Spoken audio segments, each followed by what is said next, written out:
So here's a case study. I found this dynamic really fascinating. All names have been changed to protect, I won't say the innocent, but the people.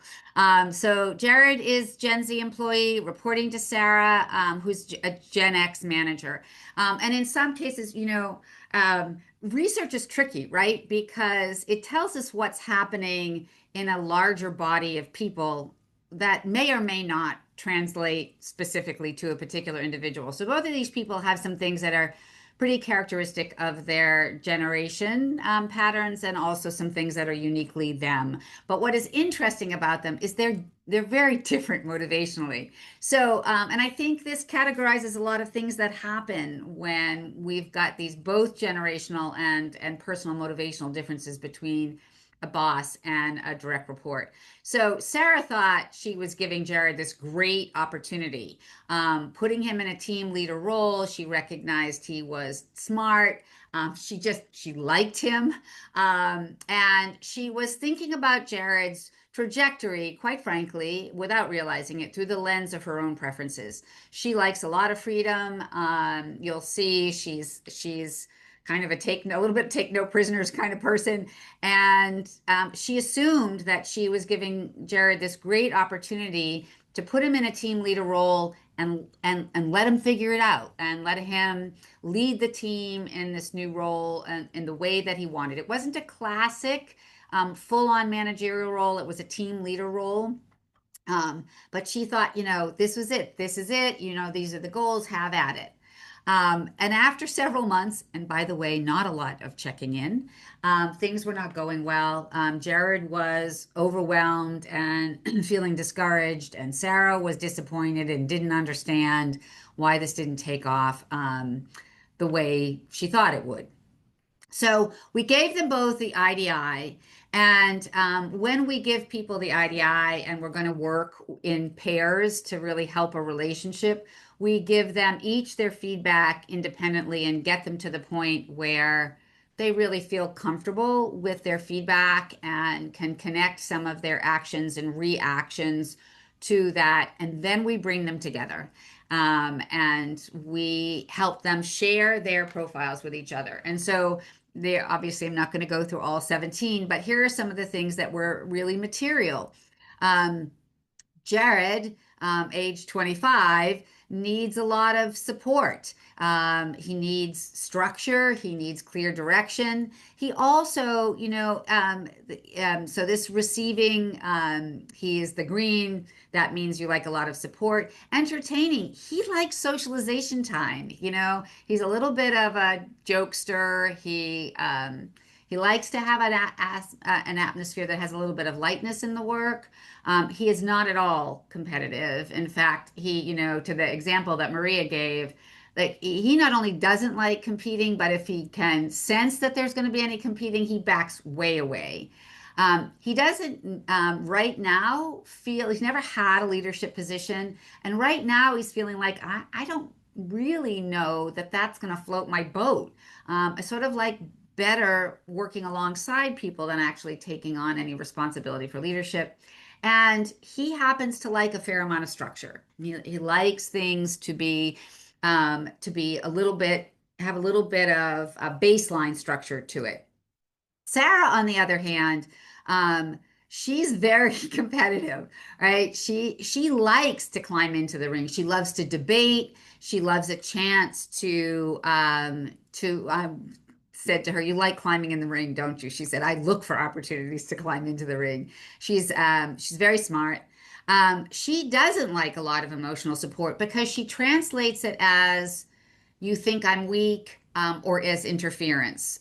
So she thought she was gifting Jared the same kind of freedom she values. And she doesn't like a lot of structure. She kind of likes to make it up as she goes along. Again, thinking if there's a lot of structure, it inhibits movement, freedom, flexibility. So she thought she was gifting Jared with that. And she actually in this, she really loves to lead. She's an oldest child. She grew up in an environment where she got a lot of positive reinforcement for that. And she doesn't like to quote unquote waste time with things that she thinks are kind of frivolous interpersonal ways of engaging. So, um, so when we encounter people who behave in ways that are different than we behave, and that in some ways feel like it's the way they're behaving is not serving us, we can get into this mindset of they're either doing something wrong or they're doing something particularly to annoy me, or they're intentionally not giving me what I need, or they're incapable of doing what the situation requires. We make a lot of judgment around it.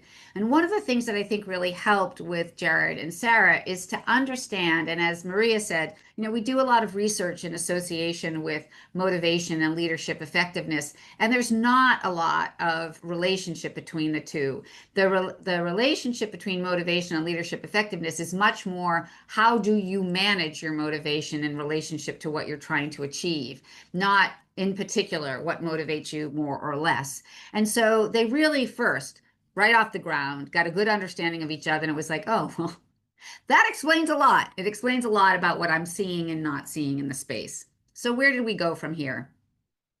The two most important things to get Jared back on track were to provide more structure, baseline structure. He didn't need everything to be, a recipe not to be deviated from, but he needed a starting point about how to organize the way the team was going to work.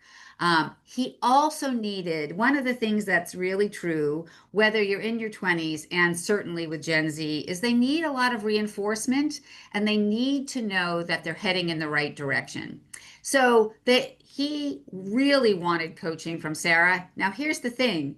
Sarah gets drained if she has to do too much supporting. Remember that lower energy around, she has a little bit lower energy around giving and slowing down. And so we figured out a mechanism where they could have more frequent, we called them short bursts coaching.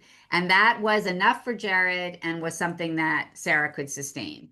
Um, Sarah also noticed that she could give Jared more encouragement just along the way. Like he didn't need even full sentences. Good job, nice idea, keep going, kinds of things. And she also needed to give him a little bit of, even though it wasn't a classic managerial, it was a team leadership role. And so some basic practices, again, foundational. How are you clear about expectations? How do you keep track of how the team is doing? And how do you provide feedback? So it wasn't like a whole managerial training program, just a couple of tips and some basic things, which helped him realize that like what he was being asked to do was actually not that much of a stretch. The other thing is, as he loosened up, his entertaining actually warmed up the group a lot. And it turned out he was good at creating kind of a nice collaborative culture and making space for some more interpersonal interaction, which was not Sarah's thing, but really worked for Jared's team and Jared's motivational preferences. So remember, right? These are the things that motivate Gen Z. We also saw several things that just are about people in their 20s. And so again, this is early days. Maria and I also always look at, okay, when we look at this, 3 years from now, when there's more Gen Zs in the workplace, we see a little bit more diversity in the Gen Z population. Is this going to look the same? But for right now, given what we know about people in their 20s, which is going to pretty much stay the same, but also with this generation, here are some things that we're keeping in mind as we're coaching some younger folks, which is really fun. Although I do have to say it's a little humbling because now these young professionals are younger than my children. So there's that. But some of the things we know to be helpful. So this question came up. How do you balance structure and flexibility? And so I think that it's a lovely opportunity for a collaboration with our Gen Z folks to really think through what we call it liberating structure. Enough structure so I feel safe And then that gives me the freedom to be flexible on top of a level of stability, right? So really, but what's really important is that's clear to both the leader of the Gen Z and the Gen Z employee, because this is one, a negotiated space, and two, as was highlighted in the question, it can be tricky, right, to align these two things. And one of the things that we think is hugely important, because remember, many Gen Zs are more likely to want to text you than talk to you. Particularly those of you may have Gen Z children, you may wonder why they never answer the phone and will only text you in return if they do text you. So really encouraging them to ask questions. And this is doing a few things. It's getting them to understand the level of psychological safety that is available to them. It's helping them to practice their verbal engagement and getting clarity between thoughts and spoken language. And it's also helping them take responsibility for asking for what they need. So, and and it's a skill, right, for this group. Um, they need, as many of us have needed along the ways when we start our career, let me know that I'm doing the right thing, right? Give me positive reinforcement, give me encouragement. When you give me feedback, let me know that I can be successful in the things that I need to change. That is certainly for Gen Z, but it was pretty much all of us when we were in our 20s. They need time to learn. Again, true very much coming into a new environment. They are, as Maria said, a lot of them are coming into hybrid spaces, and it's taking them longer to get the hang of what is the culture, what works here. They are coming from very different environments. The work that they did, if they had volunteer or paid work, before they came into a more potentially professional environment. Certainly, the dynamics of the workplace are very different than most of the dynamics they encountered in their education. So we wish that they would just ramp up really quickly. We need to be a little bit more patient. Finally, I would say, given what's coming out, I mean, this is true, I think, for all of us, but given, particularly now, but given what we know they're coming into from a mental health perspective, we need to be teaching them centering techniques, simple breath work, simple. If you don't know the 5, 4, 3, 2, 1 mindfulness practice, and Sam, maybe we can send this along. It is quick and a great brain reset. Some of them may already have been introduced to journaling or meditation, time in nature, taking breaks. This is a group that's coming into the workplace a little bit more challenged from a mental health perspective. So it behooves us to teach them some strategies to come back to center.